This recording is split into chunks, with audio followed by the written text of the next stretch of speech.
The vibe is electric tonight. This stream is going to be epic. The Empire is rising. Queuing up the intro now. Levels are perfect, going live. Signal is strong. Camera locked, we're on. You know, there's a phrase that's been stuck in my head all morning. It's this idea that some people just stream content. They turn on a camera, hit a button, and hope for the best. But then there are others who are doing something fundamentally different. They aren't just streaming, they're building empires. That is a massive distinction. It sounds dramatic, building empires, but when you look at the digital landscape right now, it's actually quite literal. We are seeing a split in the market. You have the hobbyists, and then you have the operators. And the tools required for those two groups? They are worlds apart. Exactly. And that's what we're digging into today. We're looking at this concept of Elite Pro. It's a fascinating case study because it positions itself explicitly against that starter plan mentality. It's claiming to be the infrastructure for full-scale digital broadcasting. But I have to ask, is that just marketing fluff? Or is there a real technological gap between a side project and what they call broadcast authority? It's definitely not fluff. Think about it this way. When you are just starting out, you accept limitations. You accept that maybe your stream buffers if too many people watch. You accept that you don't really own the platform. But Elite Pro and the infrastructure behind it is designed for when you hit that ceiling and realize, I can't grow anymore in this little room. It's about removing the ceiling entirely. No limitations, no ceiling. That was the phrase that caught my eye. So, let's break down what that actually looks like. Because usually, when we talk about streaming, people just think of a live video, but this seems to be pitching a dual-engine approach. You've got the video on demand, the VOD, and the streaming aspect. Let's start with the video on demand. They call it building your vault. I love that terminology, the vault, because that shifts the mindset from content to assets. Right? Build a complete, professional-grade content library. Upload films, series, courses, documentaries, exclusive programming. Your audience streams on their schedule, in pristine quality, powered by a global CDN built for performance. If you're a media company, or a production house, or even a large church, your back catalog isn't just old video. It's your legacy. It's your intellectual property. Elite Pro seems to focus heavily on this. We aren't just talking about a few clips. We're talking films, series, masterclasses, documentaries. So it's like building your own private Netflix? Essentially, yes. But with professional-grade distribution. See, the problem with hosting your empire on a public, free social platform is that you are renting land. You don't control the quality, you don't control the compression, and you certainly don't control the user experience. With this Elite Pro infrastructure, the emphasis is on flawless quality. It's powered by a global CDN content delivery network. Let's pause there for a second. For the listeners who hear CDN and just hear technical jargon, why does that matter? Why should a content creator care about a global CDN? Great question. Imagine you open a restaurant, but you only have one waiter. If 5 people show up, it's fine. If 5,000 people show up, the kitchen crashes and nobody eats. A CDN is like having a waiter stationed in every city in the world. When someone in London wants to watch your documentary, they aren't pulling the video file all the way from a server in Johannesburg. They're getting it from a local node. It means speed. It means scale. It means no buffering wheel of death. Which is the fastest way to kill an audience's interest. Exactly.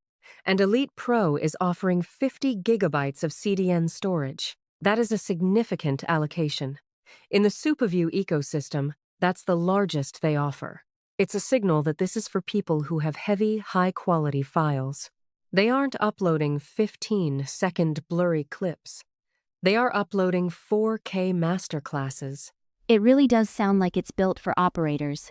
That's another word they use, built for operators. It feels very industrial, very serious. It is serious. Look at who they are targeting.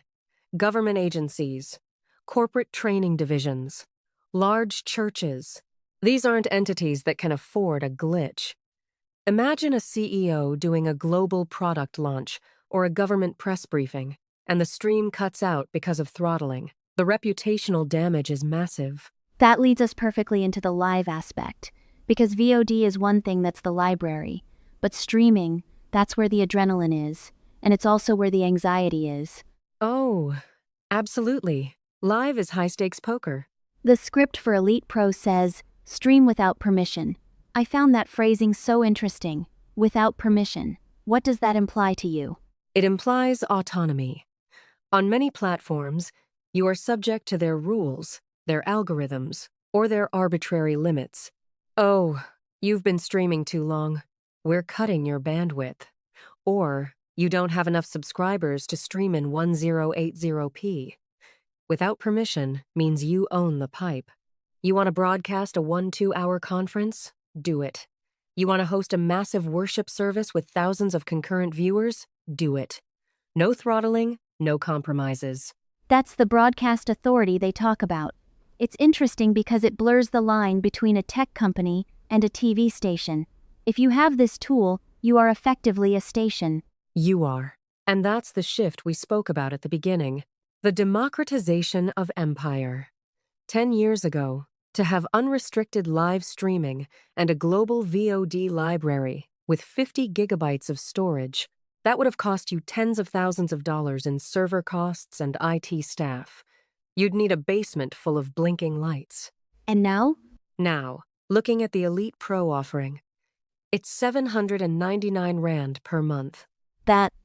Honestly, that stops me in my tracks a bit. 799 Rand? It's disruptive. You are building your own Netflix. It is, because we're talking about elite infrastructure. Usually, when you slap the word elite or pro on software, you expect a corporate price tag with 3 zeros on the end. Right. But this is why I think it's so compelling for the middle class of creators who are ready to jump to the upper class. It's accessible. It includes the storage, the CDN, the live capability. They make a point of saying, no add-ons, no hidden costs, no patchwork solutions. That patchwork point resonates with me. I feel like so many businesses right now are held together by duct tape. They use one service for hosting, another for live streaming, a third for analytics, and none of them talk to each other. It's the Frankenstein model of media, and it's exhausting to manage. Elite Pro is pitching a unified infrastructure, one elite infrastructure. You upload to the vault, you stream to the world, all from one dashboard. For a production house or a media team, that efficiency is worth just as much as the bandwidth. Let's talk about the who again. We mentioned churches and corporate, but I'm thinking about the masterclass angle. Education. Huge market.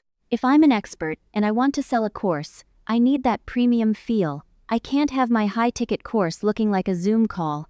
Precisely. The visual language of Elite Pro, the gold accents, the cinematic library loading, it's all about perception. When your audience logs in to watch your content, the player itself needs to feel premium. It tells the viewer, this is valuable. If you're charging for content, or if you're trying to convey authority, the medium is the message. A glitchy player says amateur. A seamless, high-speed, branded player says professional. Don't stream small. That's the tagline. It's a challenge, isn't it? It is. It's almost aggressive. It's telling you, look, if you are still playing in the kiddie pool, that's a choice. The ocean is right here, and the boat only costs 799 Rand. It removes the excuse of, I don't have the tech. You can no longer say, well, I'd love to build a global media brand, but I can't afford the servers. Now, the only limitation is your content. The pipes are there. The storage is there. The speed is there. That's actually a scary thought for some people. Why do you say that? Because when the tech barrier disappears, the creative pressure increases. If you have the same broadcasting power as a major network, you have to deliver content that deserves that power. That's the double-edged sword of the empire. Heavy is the head that wears the crown, right? But for the operators, the people this is built for, they want that pressure. They want to know that if they deliver a world-class performance, the tech won't let them down. They want to know that their vault is secure and ready for the world. So, To wrap this up, we're looking at a shift from participation to operation. Elite Pro isn't just a hosting plan, it's a declaration of intent. It's for the people ready to handle 50 gigabytes of assets, ready to stream globally without asking for permission, and ready to pay for a dedicated lane on the information superhighway. Beautifully put. It's for those who are done with side projects. It's for the builders. And honestly, at that price point, it feels like the gatekeeper has just walked away from the gate. The door is wide open. The question is, who is brave enough to walk through it and actually build something massive? That is the question. We can give you the tools, we can give you the elite status, but the empire, you have to build that yourself. Exactly. Well, that gives us a lot to think about. Whether you're running a church, a business, or a media house, the infrastructure is no longer the bottleneck. The only limit is your vision. Thanks for diving into this with me. Always a pleasure. Until next time, don't stream small. Think elite.